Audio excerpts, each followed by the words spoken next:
एक बुद्ध भिक्षु भोजन बनाने के लिए एक जंगल से लड़कियां चुन रहा था। उसने एक अनोखा देखा। उसने एक बिना पैरों की लोमड़ी देखी जो ऊपर स्वस्थ से दिख रही थी। उसने सोचा कि आखिर इस हालत में ये लोमड़ी जिंदा कैसे। वह अपने विचारों में खोया था कि अचानक हलचल होने लगी। जंगल का राजा शेर उस तरफ आ रहा था। भिक्षु भी तेजी से एक पेड़ पर चढ़ गया। वहां से देखने लगा। शेर ने एक हिरण का शिकार किया था। उसने अपने जबड़े में दबाकर लोमड़ी की तरफ बढ़ रहा था। उसने लोमड़ी पर हमला नहीं किया बल्कि उसे खाने के लिए मांस के कुछ टुकड़े दिए। भिक्षु को यह देखकर भी आश्चर्य हुआ कि शेर लोमड़ी को मारने की बजाय उसे भोजन खा दे रहा है। भिक्षु को बुदबुदाया। उसने अपनी आंखों पर भरोसा नहीं हो रहा था, इसलिए वह अगले दिन फिर वहीं गया और छिपकर शेर का इंतजार करने लगा। आज भी वैसा ही हुआ। भिक्षुक बोला कि यह भगवान के होने का प्रमाण है। वह जिसे पैदा करता है, जिसकी रोटी का भी इंतजाम कर देता है।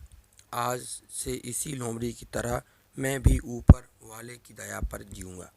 वही मेरे भोजन की व्यवस्था करेंगे। यही सोचकर वह एक वीरान जगह जा के बैठ गया। पहले दिन बीता, कोई नहीं आया। दूसरे दिन कुछ लोग आए, पर किसी ने भिक्षुक की ओर नहीं देखा। धीरे धीरे उसकी ताकत खत्म हो रही थी। वह चल फिर नहीं पा रहा था कि एक आत्मा वहां से गुजरी और भिक्षु के पास पहुंचे। भिक्षु ने अपनी पूरी कहानी महात्मा को सुनाई और बोला, आप भी बताएं कि भगवान मेरे प्रति इतना निर्दयी कैसे हो गए। किसी को इस हालत में पहुंचाना पाप नहीं है। बिल्कुल, महात्मा जी बोले, लेकिन तुम इतने मूर्ख कैसे हो सकते हो। क्यों नहीं समझते कि ईश्वर तुम्हें उस शेर की तरह बनते देखना चाहते थे, लोमड़ी की तरह नहीं।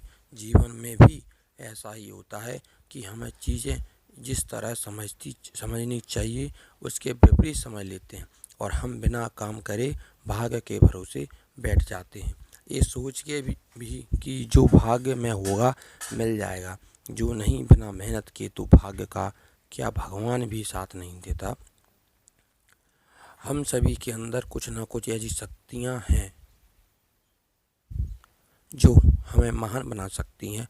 ज़रूरत है उन्हें पहचाने, जानने की या ध्यान रखने की कि वही हम शेर की जगह लोमड़ी तो नहीं बन रहे। दोस्तों, कैसी लगी ये कहानी तो कमेंट करके बताइएगा और अपना प्यार ज़रूर दीजिएगा। धन्यवाद।